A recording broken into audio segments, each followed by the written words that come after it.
sbagliata, messa fuori, c'è Pirlo, ancora Pirlo di tacco, tiro,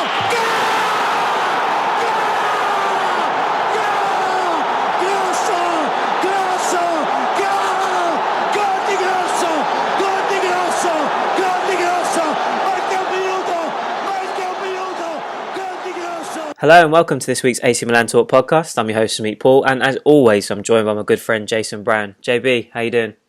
I'm good, mate. How are you? Good, man. I'm very well, thank you.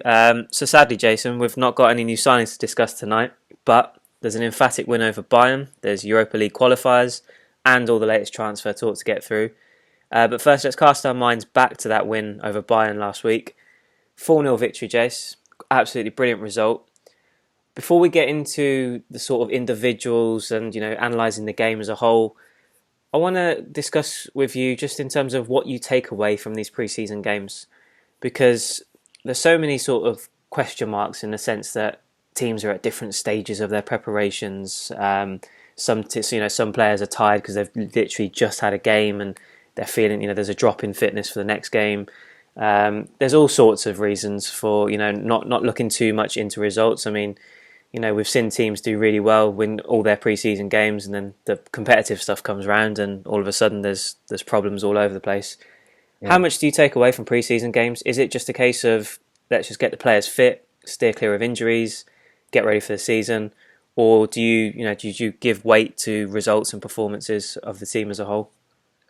I give weight more to performances than results, to be honest, because, like you say, everyone's at different stages. Some teams take it more seriously than others, and some have more intensive schedules than others. So it's hard to tell in that sense. But especially the way that we've kind of built up a team, bringing in a lot of players, you want to see how they gel together and the movements. And it's not necessarily, does this play, is it going to lead to a goal scoring opportunity? But what's the movement like? What's the communication like? Are they reading each other well? And I think that's what I look for more than, say, getting 3 points or whatever you're looking for. So I think, on that front, I think we did well. I was pleased with what I saw. Definitely. I know, I didn't really notice at the time, but for Hakan's goal as well, building from the back, it started with Donnarumma, endless number of passes, and obviously worked up the pitch and Hakan got his goal, but specifically Cutrone's second, that move was stunning. I really enjoyed watching that. I thought that was a top goal. So plenty of positives. I kind of look at it, like you said, definitely as a collective, see how all these guys are integrating, how they're going to settle in, and how they're going to get acclimatized to their roles. I'm just really impressed with a lot of individuals as well, and it's kind of difficult to not talk about all the new boys, because I thought Musacchio was great at the back. Rodriguez, a couple of assists. Kessie, absolute tank again. I'm loving Kessie, Jason. I'm not even going to pretend, but got on the score sheet as well. Absolutely, definitely. Hakan again came on, did well, and then obviously the first kind of sight of seeing Bonucci, Biglia, Conti, and Silva in a Milan shirt. All of them fitted in well. I think Biglia was probably the standout, if you like, of that group, because immediately you could just see him sitting in that pocket, distributing, dictating things, getting his foot in there, and all the positive signs were there from exactly what we needed in the heart of this team. So, couldn't be happier with a lot of the new boys. Obviously, though, one man that's standing out at the moment is Patrick Cutrone. Another 2 goals. That's 3 in pre-season. Talk to me about him and just who else stood out for you in that Bayern game.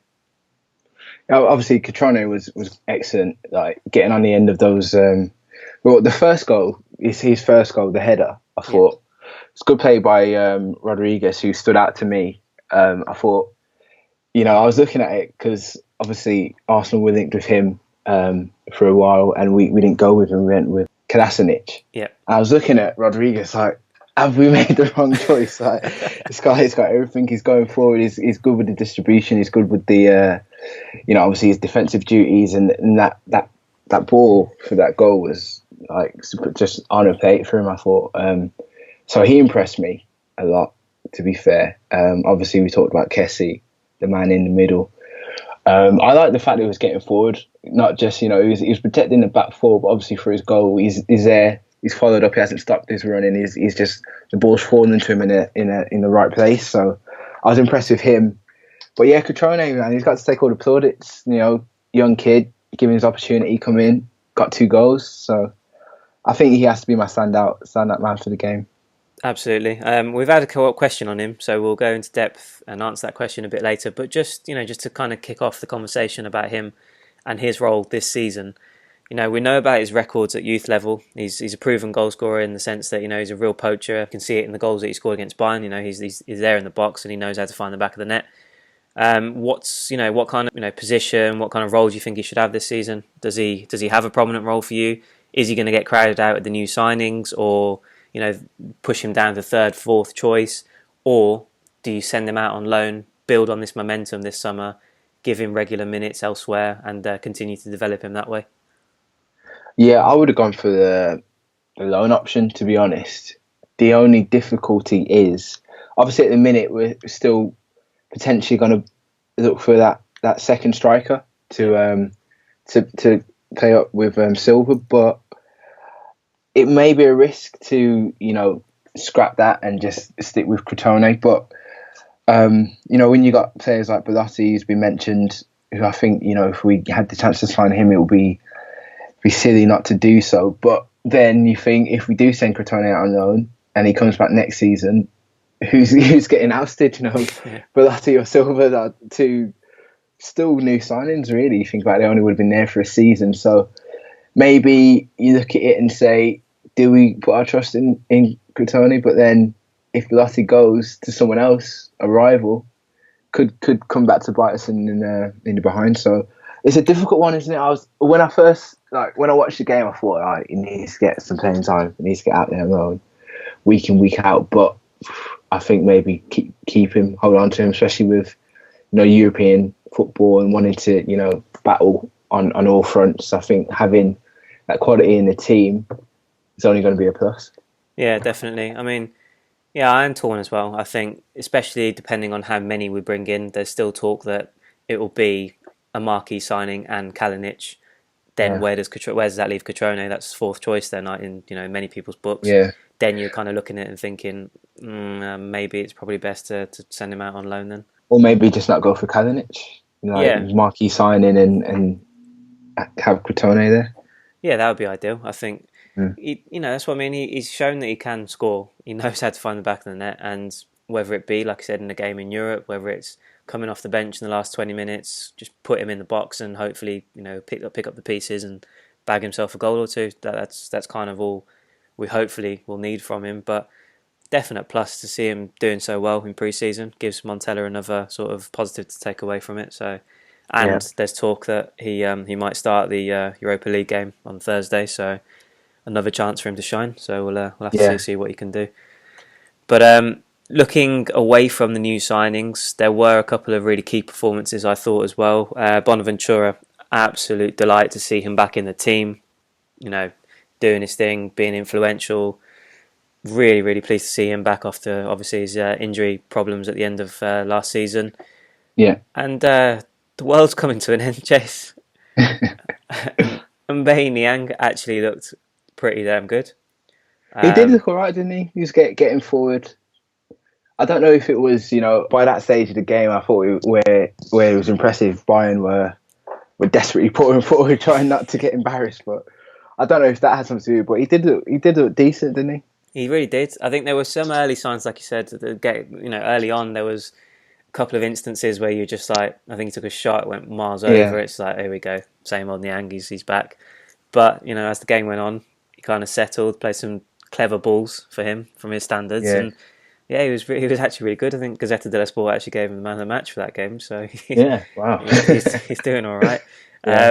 It did raise the question though, for some people. I think it's not a new thing. It's not just from this game. I think there's still quite a few fans that stick by him and want him to stay, and they do believe the talent's there. It's just about unlocking it on a consistent basis. And then obviously on the flip side, you've got people like me, fans like me, who say, no, he's been in around the team for the last 3-4 years. I've seen the same rubbish from him constantly. he's not matured, he's not improved on a consistent basis. Get him out, move on, and bring someone else in. You mentioned a really good point, I think it was last week, in the sense that with all these new players arriving, that should give him the kick up the backside to kind of spark him into life and make him fight for his place to stay. What Yeah. you saw against Bayern, taking that point into consideration, is there a real genuine argument to say that actually let's keep Niang for another season? Yeah, I mean, there is definitely, especially if he's happy, not to be first choice and, just make the most of the opportunities that he's given. Because like you say, he does have the talent.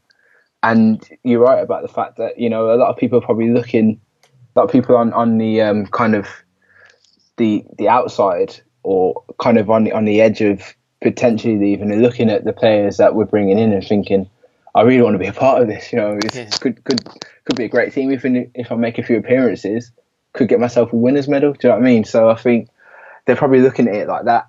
And I think Niang, as you mentioned, is probably up in his game in the hopes that he can secure a place. Or maybe, even if he just gets a loan as opposed to being sold, he can think, if I impress on my loan, I can come back next year.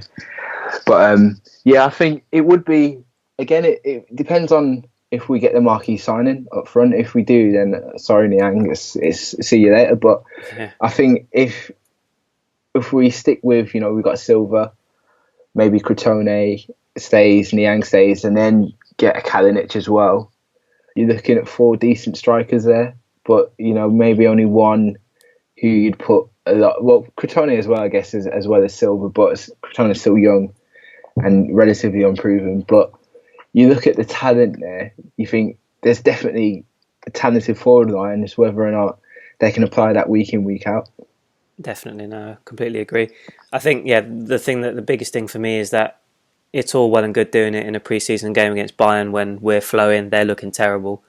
I want to see that in competitive games on a weekly basis and proving that you're the man that everyone says you are, like the player that you are, kick on and prove to us that you can be that consistent sort of leader up front.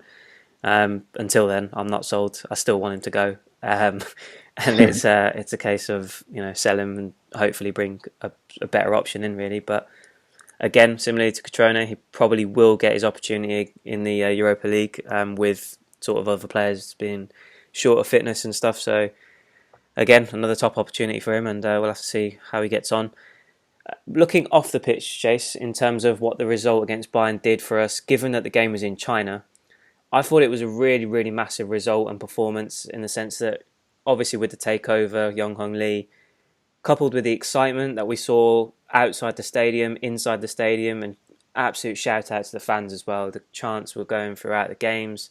There was videos going viral of the fans outside, getting the chants going with the drums. I don't know if you saw it, there was an image that did the rounds as well. There was a few fans holding up scarves with the hashtag "We Are So Rich."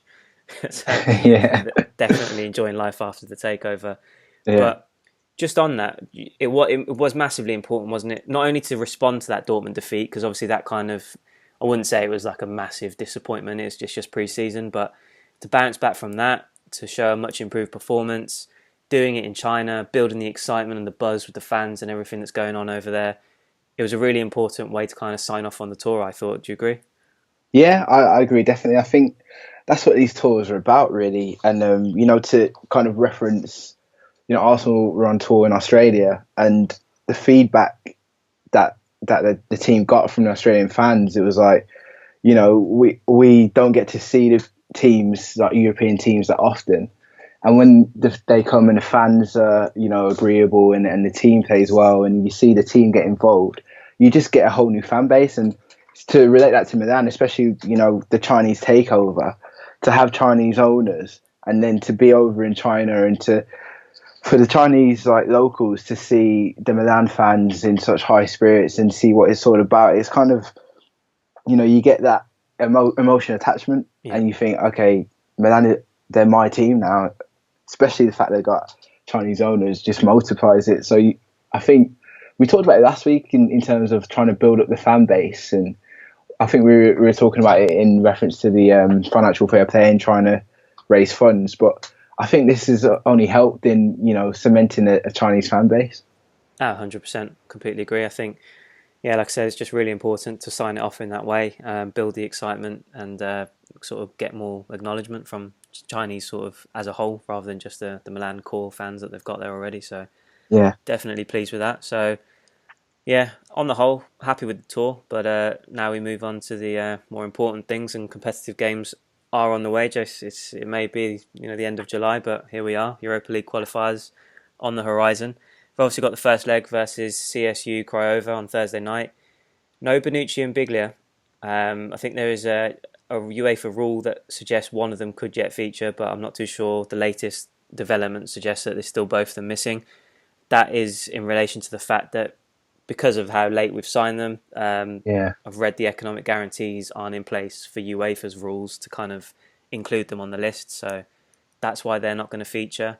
That aside, let's be honest. I mean, I don't like to look in the future and predict things. I don't want to be disrespectful to Craiova, of course, but Yeah. first and foremost, we're expecting a win, right? But Yeah, definitely. Yeah. what else are you looking for from this game? Do you just see this as a let's get over there, get the job done, come back with a positive result, and that's all that matters? Or do you look at this and think, right, this is Milan's first competitive game.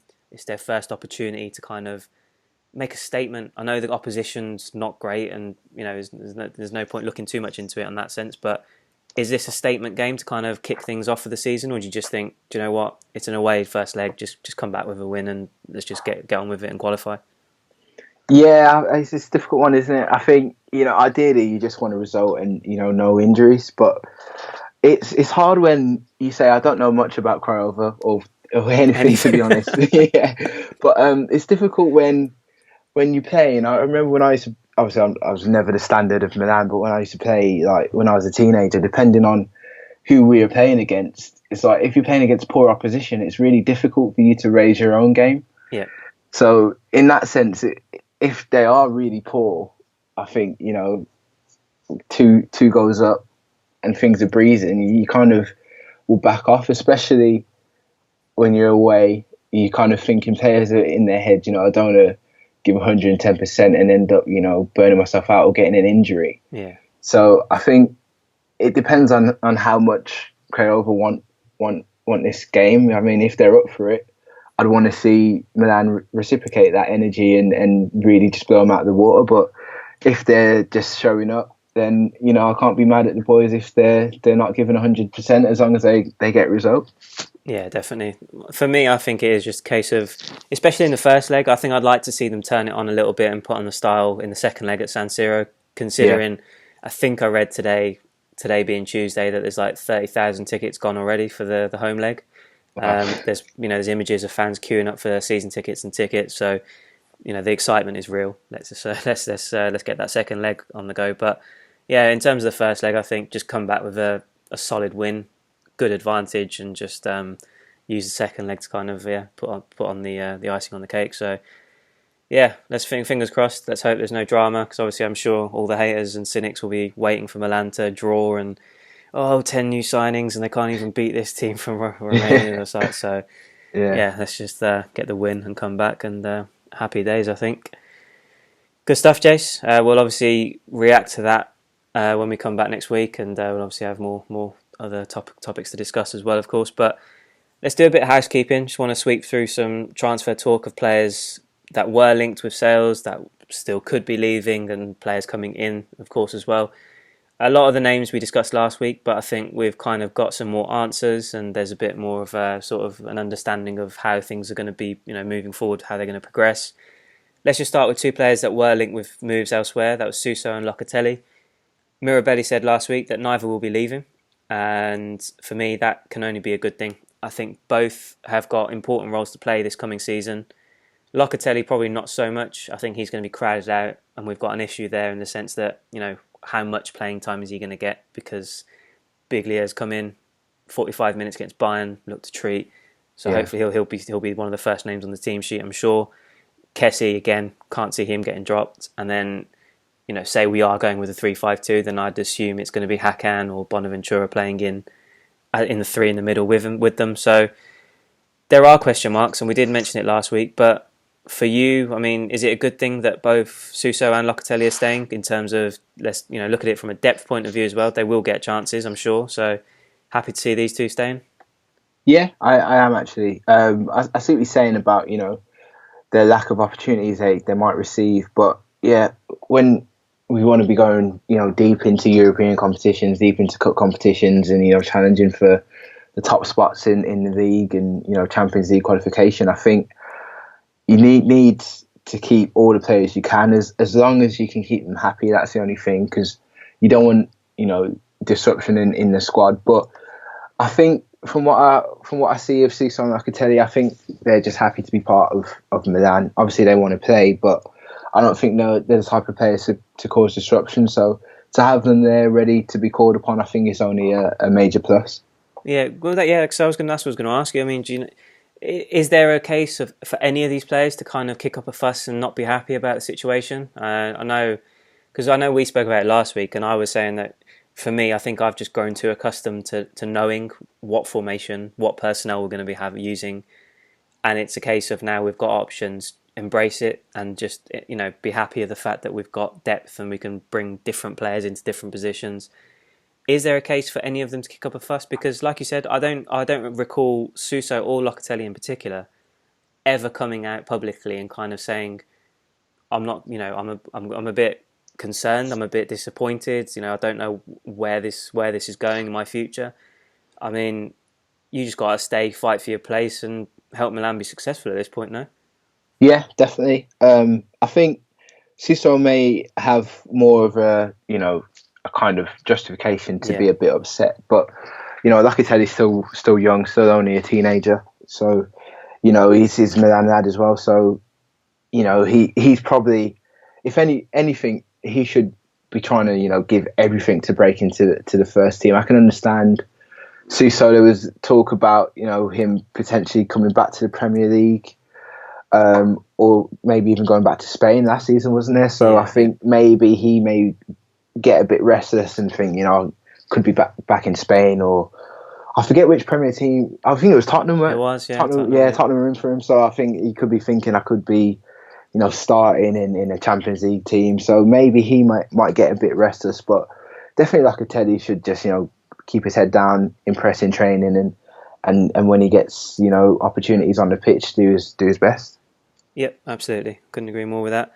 I think you're right. But then I think the thing that's impressed me the most about Suso is that he's constantly been on social media. He's been tweeting images of him at Milanello training, and all the positive signs are there. He seems focused. He seems ready to kind of embrace the challenge and be ready for the new season. He's recovering from injury still, but I think he'll have an important role to play. I don't think it'll be cut and dry as to say, yep, Hakan and Bonaventura are going to be the creative hubs, and that pushes Suso out. I think he will get plenty of playing time across the season. So fingers crossed. It is difficult with how Bonaventura and Hakan performed against Bayern. Bonaventura is set up for Crotone's first. It was Crotone's first, wasn't it? Yes, great team play, but to cut it back there, and obviously Hakan getting the goal. So it's going to be difficult, but hopefully he's looking at that and thinking, I just need to work harder and do my best to prove that I deserve to start. So it's only positive for the team if you got a healthy competition. Absolutely. No, that's a very good point. Moving on, we've got two players that have now been sold. Again, last week we discussed both of them. They're on the verge of leaving, but it is now official. That is Lapadula and De Sciglio. Gutted about Lapadula. I don't think we need to go too much into that, Jace. I don't want to start crying on the podcast seeing him at Genoa now. But yeah, good luck to him. I wish him the best, because even after his move, he was still kind of tweeting and paying tribute to a memorable year at Milan, even though it was just 12 months. So gutted to see him go, but can't help but just wish him the best. Hope his Genoa spells are successful for both parties. De Sciglio, Chase, I don't think I've ever seen him so happy. Brimming from ear to ear for the last week, seeing him at his medical, signing his contract at Juve. We spoke about it last week, but again, I mean, just to kind of recap, just in case anyone didn't catch it, are we going to miss these two? Do you think it's more a case of Lapadula possibly, but De Sciglio is a natural kind of split for both parties, and just go your separate ways?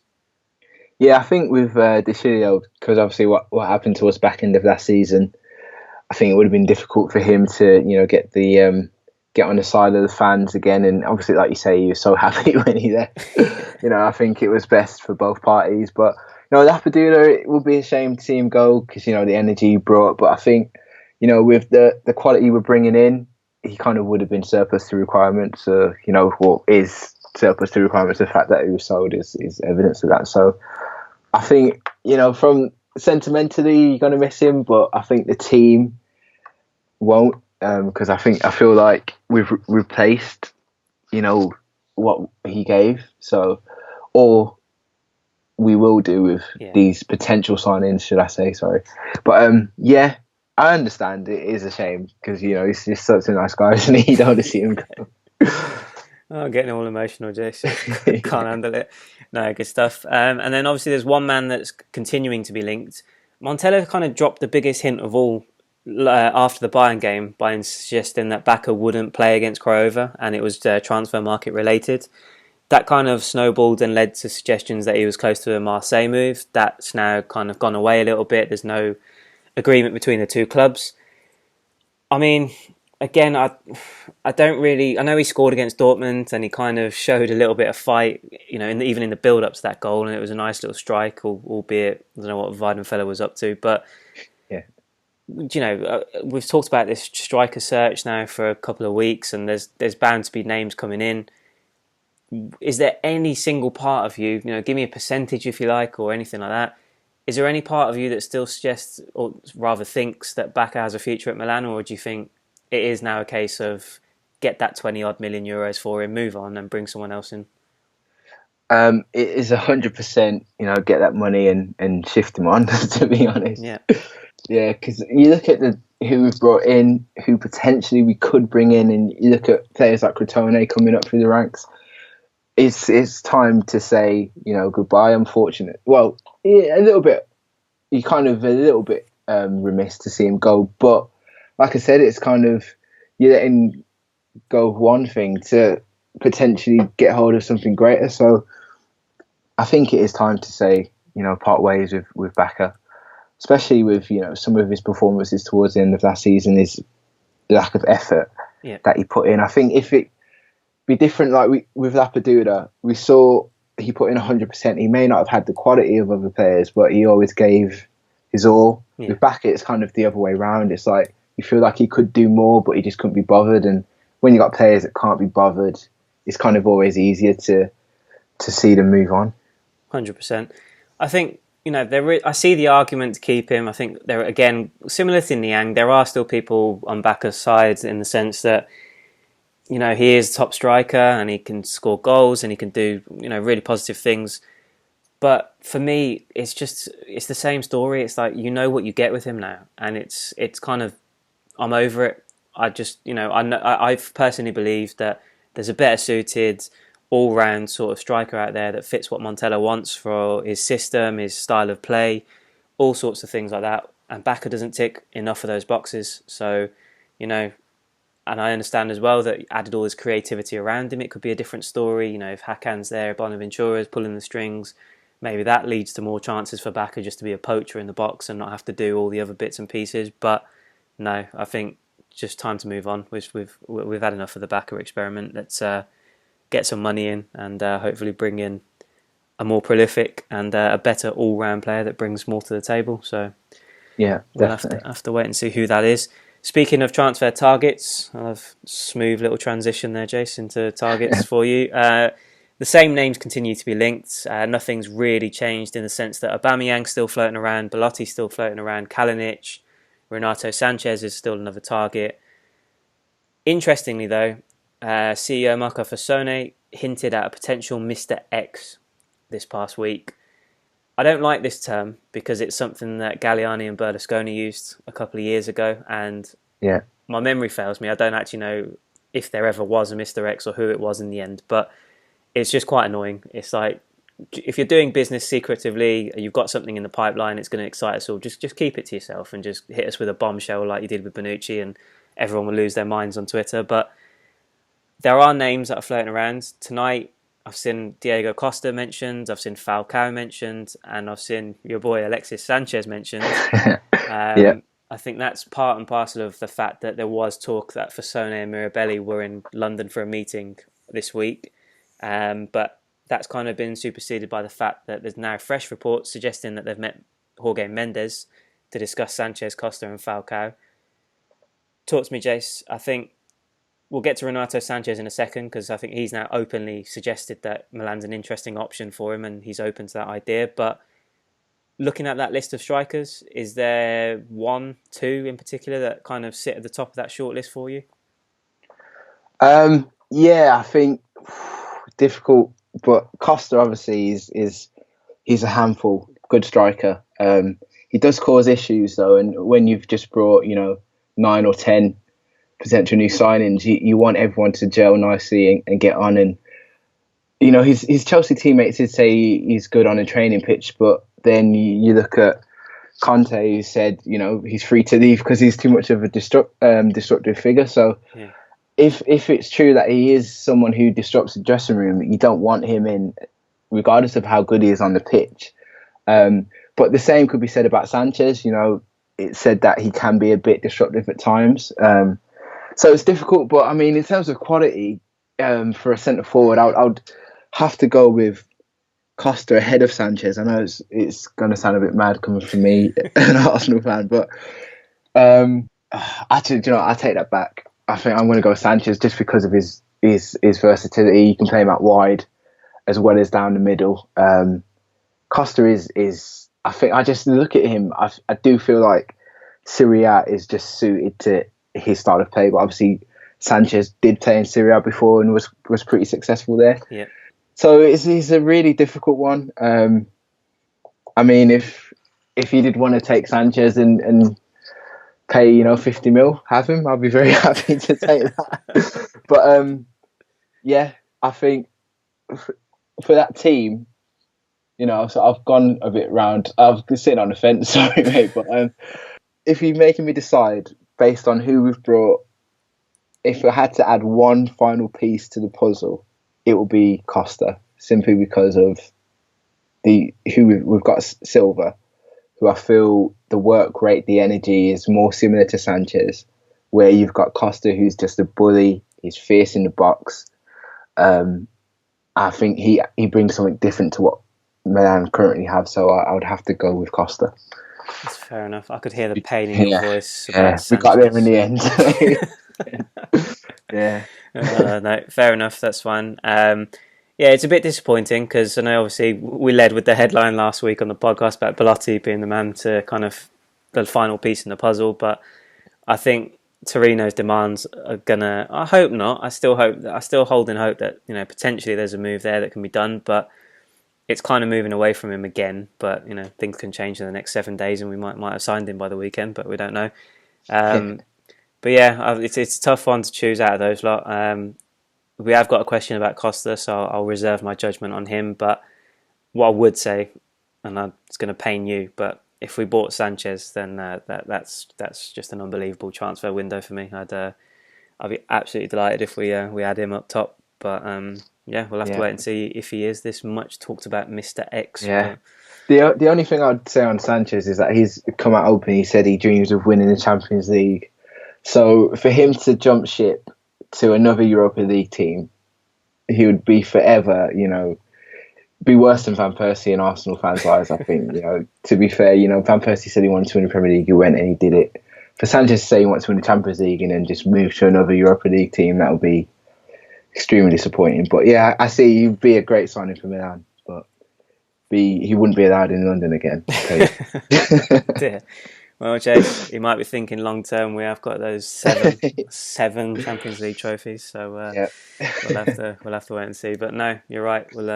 It's an interesting one, but this Mr. X business. Let's see who we sign up. Interestingly, another kind of angle on it. I got asked this week to rate Milan's transfer window so far. I gave it a 9 out of 10. Because I believe we've addressed key weaknesses in this team, whether it be Bonucci at the back, Biglia in that holding midfield role, you name it, Conti right back, Rodriguez. Every single signing's been impressive and a much needed recruit. The only thing that's missing, obviously now, is what we've just been discussing is the top striker up top. And depending on who arrives, that will probably make me mark them up to a 10 out of 10. If you had to give Milan a rating out of 10 for the transfer window so far, what would you give them? I'm going to be boring and agree with you. I think the way you just summed that up perfectly for me, like I would give it a 10 now if there wasn't talk of this, big name. So, depending on who comes in, it could go from, I've got them rated at a 9 now. If, Bellotti comes in, that's a 10. If someone not so fitting, if it's just the Kalinic that is the final edition, then it might drop down to an 8. But I think at the minute, it's near enough perfect. Like you say, positions have been addressed. Some good young talent has been brought in from rivals, which is always difficult as well. I think that's amazing business there. And it seems like we talked about last week that there's a financial plan in mind. It's crazy wages haven't been given out. Donnarumma's been kept, and a legend like Bonucci's been signed. So from the current champions, which is amazing. So I think with all that considered, you could say 10 now, really. But like you say, it's having that anticipation of a potential big name signing. I think it would be a bit premature to give it, the big 10. But yeah, 9 seems perfect to me. Yeah. I think some of the harsh guys and girls out there might say an 8 just for the Barini signing, but yeah, that's a bit harsh. So let's stick with a 9. No, good stuff. Yeah, we'll have to see who. Well, there might be plural, there might be more than one, but we'll see who else arrives now. Some interesting quotes this week that I kind of picked up on and really enjoyed, and it does kind of raise questions as well. I'm going to start with Montella. He had this to say about the summer in general. It's been and still is a summer of dreams, but the beauty is that my dreams have come true and yet we're still not done. Perhaps the number of players we've bought and the money spent on them has caused a stir, but the fact remains that the club is doing something extraordinary. This team will gel over time. I'd like to be the one that takes the club back among the top 5 in the world. Jace, there are still question marks from some about Montella, whether he can deliver on what he's just promised in the sense that he can make this team gel and take Milan back to the top in Europe. Like I mentioned earlier, we saw signs of the football that he wants to play this season in a couple of the goals that we scored against Bayern. We've spoken about it on numerous occasions on this podcast, and you've mentioned the links with Mancini previously. There's obviously the sentimental side of things as people still hoping for an Ancelotti reunion somewhere down the line. Is Montella ready for this challenge? Are you you look at it and think as well, a lot of the signings that they've made, Fossoni and Mirabelli have made a point and suggested that Montella's been key in sort of persuading them to go get these players like the Bonucci signing. That was Montella pushing them to kind of make the meeting and give it a go. But can he now put all these pieces together and make it work for you?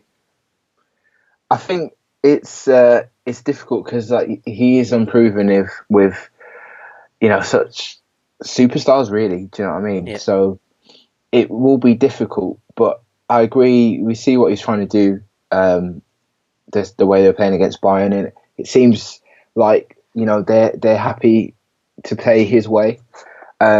He's been able to attract players like Bonucci, which is again a plus, and players like Bellotti coming out and saying he's would gladly sign for Milan. Even you mentioned today Renato Sanchez talking about Milan being a potential destination. So I think players obviously are seeing something in him as a manager to say, I want to go and play for him. So I think all that considered, I think you have to give him the benefit of doubt and say he can do it. Like you say, he's put this team together and it's looking like a great team at the minute. He's definitely picked out some great names and some great potential talent.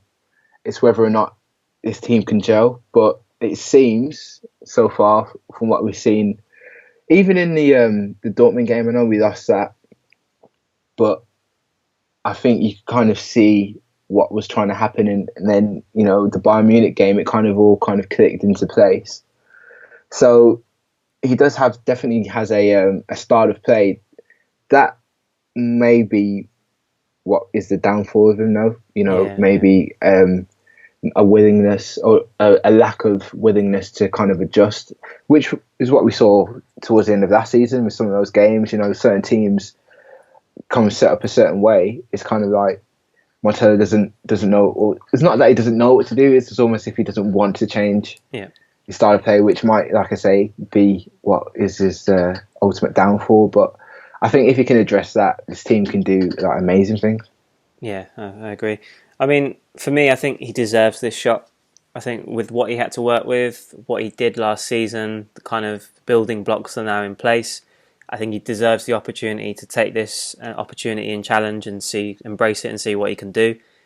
Like you mentioned, though, one of my only reservations would be how does he face adversity, whether it be a run of poor results with these big egos and big personalities in the dressing room. You know, we've heard about Bonucci's problems with Allegri. What if Milan start poorly? They don't, there are a couple of bad performances, bad results. Bonucci starts piping up in the dressing room. Has Montella got, the backbone, the kind of the managerial experience, the kind of just a presence to be the boss and just kind of keep everyone in line and make sure things don't spiral? I think that will only come in time. We can't, predict the future and guess now how he'll react and deal with that. But that will be my reservation, and we'll just have to wait and see. But I personally believe, the signings he's made in conjunction with the club, obviously, but all the positive signs are there, and I think it's just a matter of being patient, giving him the opportunity to piece it all together, and hopefully it's a successful partnership. But time will tell. And then just some more interesting quotes from Bonucci. I think he's fully embraced, joining Milan and getting the fans on side and kind of hyping it up. But he had this to say over the past week: "When I think of Milan, I remember the tradition, the history, and the important victories. A team doesn't win 7 Champions League trophies by accident. It means that there is a tradition of winning here and a winning mentality. It's now our task to bring Milan back where it deserves to be." As you mentioned earlier as well, and you've mentioned it on the podcast previously, the draw of Milan always remains, and it's become really evident every single time Bonucci's opened his mouth, essentially, this summer.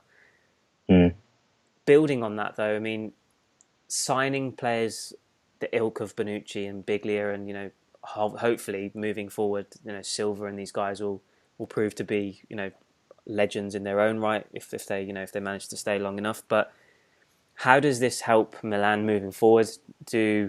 We've heard the stories. There's players apparently contacting Fasone saying that we've seen the project, we're interested, let's talk. But how big of the impact is like signing players like Bonucci for you? It's massive, especially with the young Italians and people who've kind of seen what Bonucci's done in his career and kind of aspired to reach that level. Having your favourite player there, even for young kids now watching and seeing the quality players in all countries, they're going to be drawn to that. The only comparison, well, not the only one, but a good comparison I can make is, what Thierry Henry did for Arsenal. Yeah. You see a lot of, especially young French players, seeing him and being Arsenal fans. Even, I think it was Rudiger, Chelsea's new signing, just spoke about it. He's like, I grew up an Arsenal fan because of, I remember watching Henry. He's like, he's brave to say that just after signing for Chelsea. But it's that effect. He's a young kid growing up in Germany. But when you're into football, when you see a great footballer, you can't help but, be drawn to them. And a lot of the time, it may not be your first team, but you always kind of have a fond spot for the team that your favourite player plays for. So I think having not just Bonucci, but the quality that Milan have brought in is definitely going to attract new fans from all across the world. Seeing, their favourite players in a Milan shirt is going to make them want to go out and buy a Milan shirt, I think. Yeah, completely. I mean, I see your point about players and upcoming players, next generation, looking at it and thinking, yep. So for example, let's say Bonucci, he looked up to the likes of Baresi, Maldini, and he knows the history of Milan through them. You've got the next generation looking up, oh, look at Bonucci, he moved to Milan. This is hopefully what he's going to win with them, and they want to follow in his footsteps moving forward. But I think in the wider spectrum of it, and I'll take my nephew as a perfect example, obviously the buzz that Milan have created in and around the club with the signings they've made, it's gathered a lot of attention. But the Bonucci one stands out in particular because of how well established and such of a winner he is. The younger generation are looking at that and thinking, oh, they got Bonucci. That's massive. That builds interest, builds sort of wouldn't say fan base immediately, but that interest could develop and evolve into something bigger, and it just kind of adds to the prestige and the history and the appeal of Milan as a whole, doesn't it? So yeah, definitely. I think it's a definite, very important signing, and it's just great to hear from him. Talk about the history and how adamant and how determined he is to be a part of it moving forward now. So all good. Just very briefly, Jace, I did also pick up on some quotes from Higuain. He basically had this to say. He just said that every year they talk about other teams, but in the end, we, being Juve, always win. Being a Milan-specific podcast, let's focus on Milan. But do you agree with Higuain there? Do you still think that it's not cut and dry as to say Juve are 100% going to win the title this season, but do you still see Juve as a team to beat, and can Milan, 30 points behind them last season, can they bridge that gap?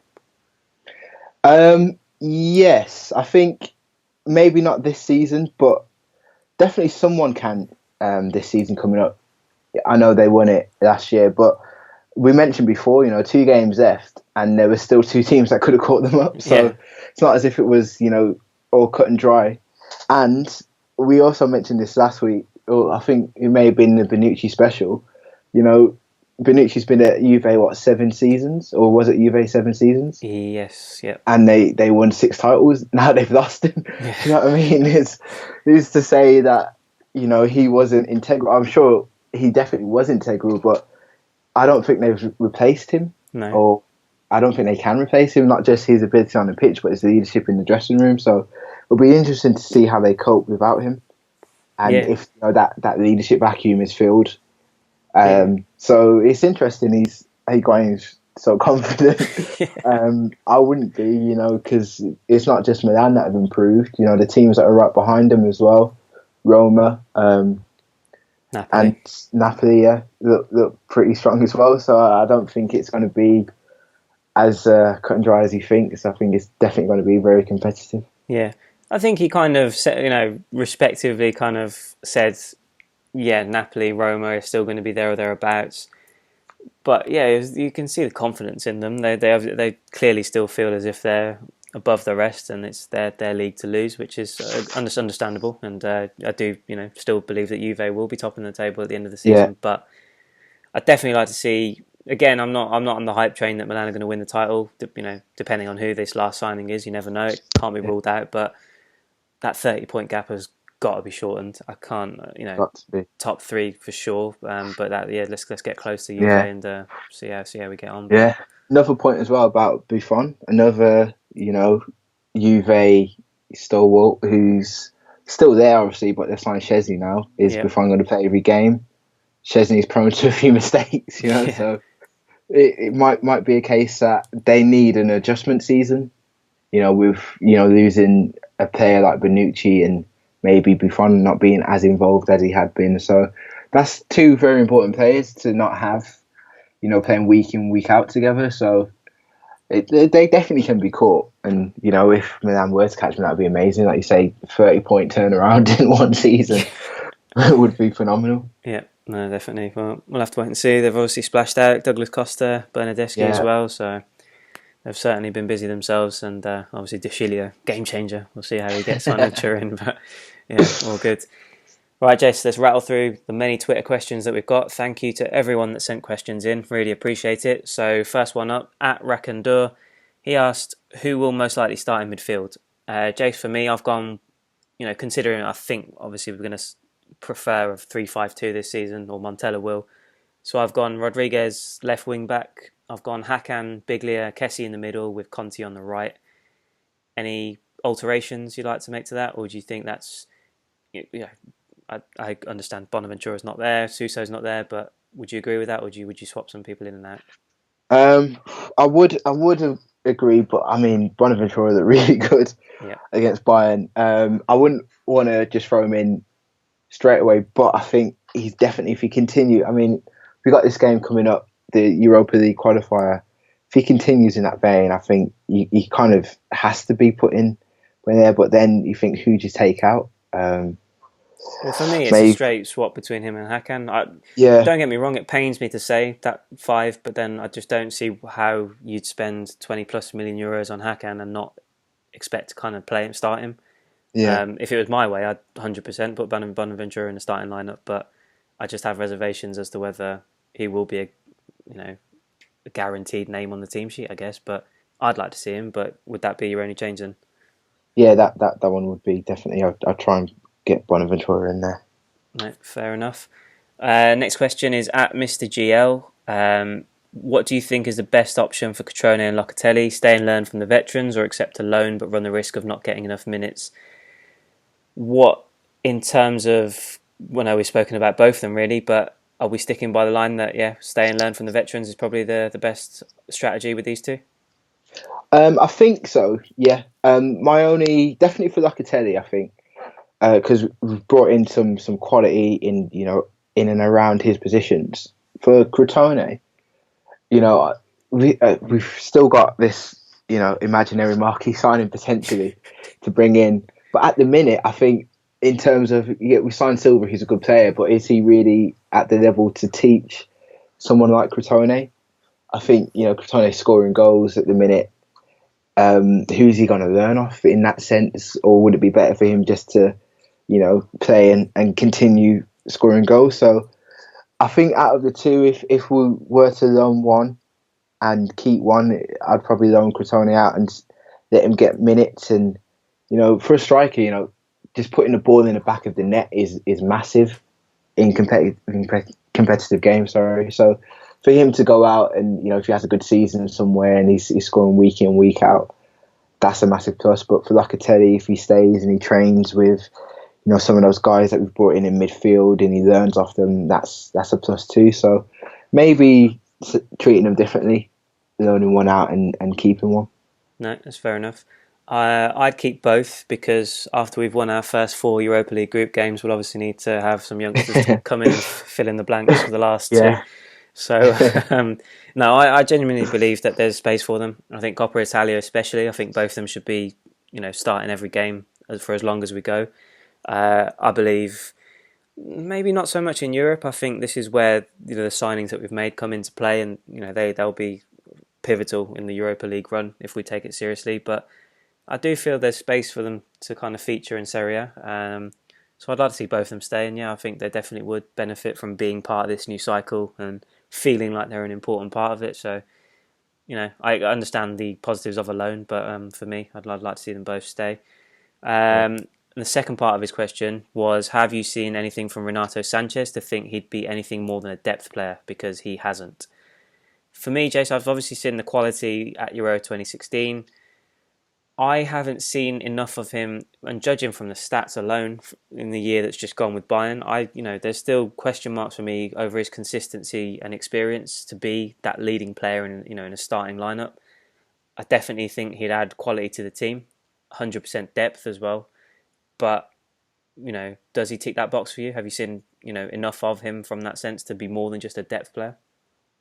I haven't, unfortunately. Like you say, the Euros he looked good, but from what I've seen of him at Bayern, again, I agree with you. I think he's just depth, isn't he? Like, that's all he did at Bayern Munich. I don't think he really did enough to warrant, starting there. That's why he's looking for a potential loan move. And I don't think just because he's come from Bayern Munich and he's had all this hype around him, we've just beaten Bayern Munich 4-0. So what makes Bayern think they can send their cast-offs to automatically start in our team? So I think if he's gonna come, he's gonna have to be content with the bench, I think.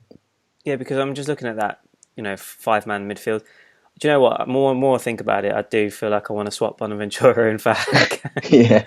So I think I'm going to alter that, guys. Let's change that round. But looking at that 3 then, who does he displace? Would you start him over? So I think, based on characteristics in that sense, is it a straight swap with Kessie? Is he really going to be in front of Kessie in the pecking order? I wouldn't say so. Yeah. So for me, if he does arrive, he would be a depth player, a very good one, don't get me wrong, but I don't see him being like a absolutely established starter for us. So happy to have him if he wants to come, yes. But we'll have to battle for his place for sure.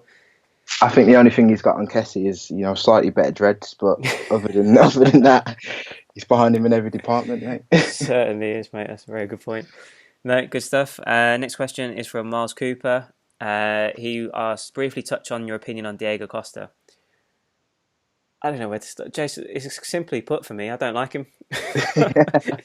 I agree with what you said earlier about him bullying defenders and being a real presence up top. His goal scoring is ruthless. He's a winner. I just don't like the guy. I don't really want him in my team. As much as, that sounds as if I'm putting personal preference over success, and it is really, because I just don't like him. But I know your opinion. You did mention it earlier, but we've got a better chance of winning with him in the team. Put it that way, right? Yeah, definitely. It's difficult. Again, like you say, I don't like him when he wears blue, but if he was wearing red and black or even red and white, I'd love him. You know what I mean? So it's one of those. He would be a short-term option for me. Probably bring him in for a season or two, potentially have a go at the league and a few cups, and then get rid of him, because he's that type of player, isn't he? I think his record at Chelsea speaks for itself. Even at Atletico Madrid, he was a good player over there as well. So it's difficult, I think, because we want to get back to the top of Italian football. Maybe it's worth taking a punt on him for a season or two, but you don't want him to do more damage than good, do you? That's the only thing. So I think we could do without him, personally. Yeah, no, I agree. I'll echo those sentiments. Jerry McKnight asks, if we don't get Belotti, is Kalinic an adequate partner for Montella's preferred 3-5-2 or 4-3-3 with Silva? Jace, part of me almost feels like we've been spoilt this summer, and in that sense, if we get Belotti, then great. If not, I'll take a Kalinic for a year, let's say, and just share the responsibility with Silva. The latest rumours coming out saying that the ownership have told, Fasone and Mirabelli that they will make extra funds available for a marquee signing up top.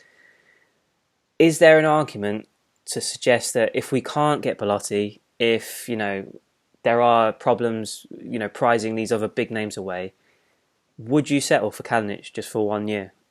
Is he good enough to be that partner for Silva, in whatever form? If it's a 3-5-2, is he the ideal man to play off Silva for a year, let's say?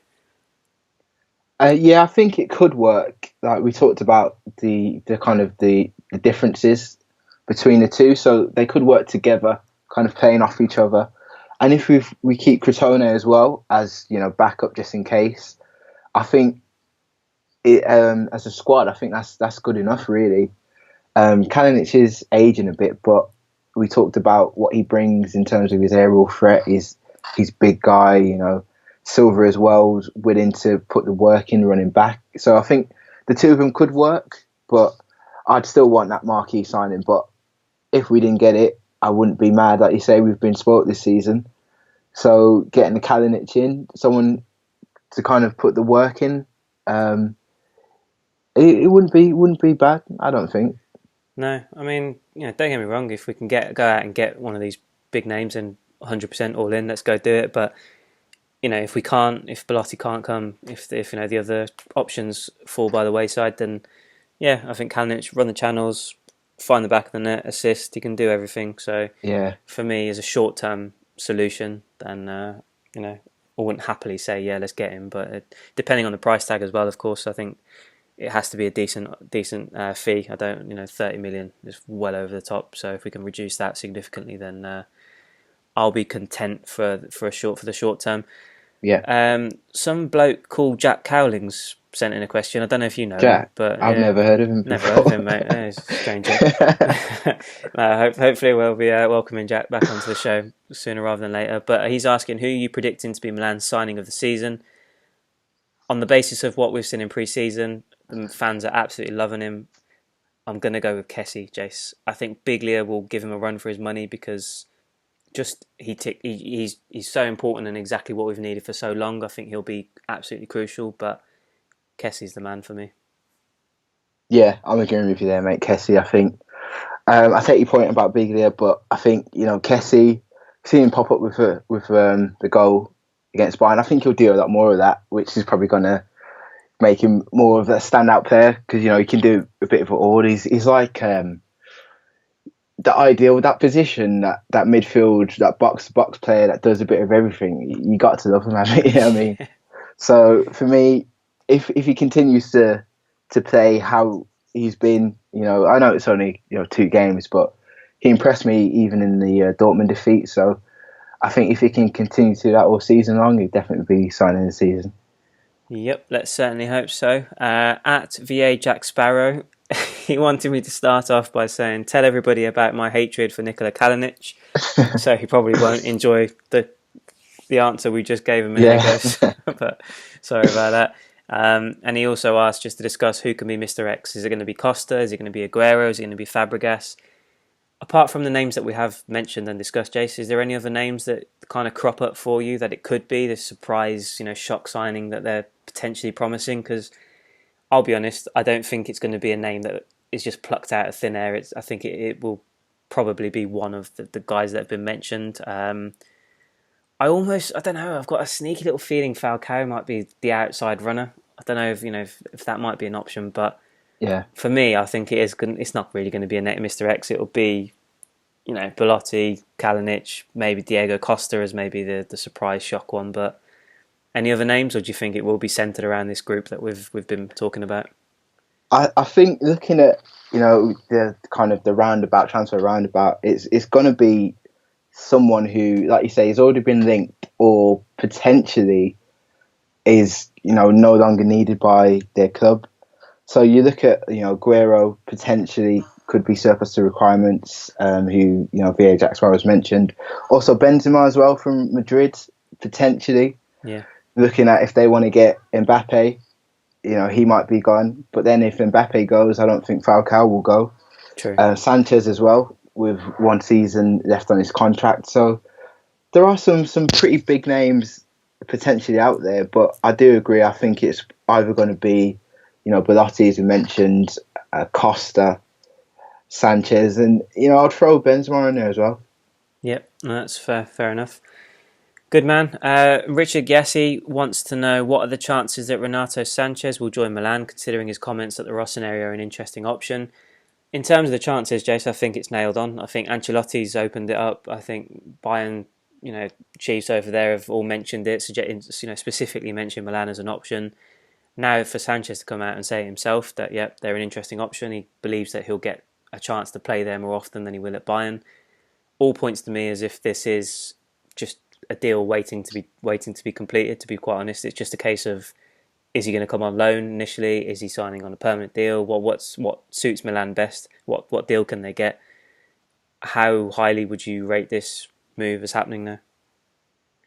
I take your point. I can see from what's been said, it does seem like it could happen, but just looking at it, I don't see why it should happen. I don't know if this would be a bit of overkill, just signing a name like Renato Sanchez just for the sake of it, because his name does carry a bit of weight because of the Euros, I guess. But the longer it goes on, him having average performances, the more it's looking like he's going to be less of an attractive prospect. But it still would be exciting because of what we've seen him do at times. If he can get back to those levels in a Milan shirt, it would be great. But I think it would be a bit of a waste, and if anything, it would just kind of upset some of the current players in the squad. Namely Locatelli potentially, and you look at, like we mentioned as well, we've just got Kessie, so why do we need a Renato Sanchez? Yeah, I mean, I don't, I'm sure there'll be many that disagree, but I just feel like this would be completely unnecessary. I do believe it, all the signs are suggesting that it will happen. That's why, I do believe there's a very high chance of it happening, but it's just unnecessary for me. I mean, I don't want to sound as if, boring, and I don't want top players to come, but like you said, where does he fit in? Who's going to miss out because of his signing, and what problems is that going to cause? I don't really understand it, but we're not in charge, Jess. That's Montella's headache to have. If he does arrive, he'll have to be making those decisions on who starts, but certainly be interesting. Good stuff, Jace. I think that's it for this week, unless you've got anything else you'd like to add. No, I think we covered it all. Some good points raised, some great Twitter questions as well, so it's all good. Absolutely. Again, thanks to everyone that sent in questions. We really do appreciate it. Great questions, and look forward to keeping you all listening and sending some more questions in the future. Good stuff. So keep up to date with all the latest Milan news at acmilantalk.com. You can follow us on Twitter and Facebook at AC Milan Talk 1. Please subscribe over on our YouTube channel. You can find us at AC Milan Talk on there, and we'll be providing all the latest news and as many hot topics as we can leading up to the new season. Jace, always a pleasure. Nothing else but to say goodbye to the people. Goodbye to the people.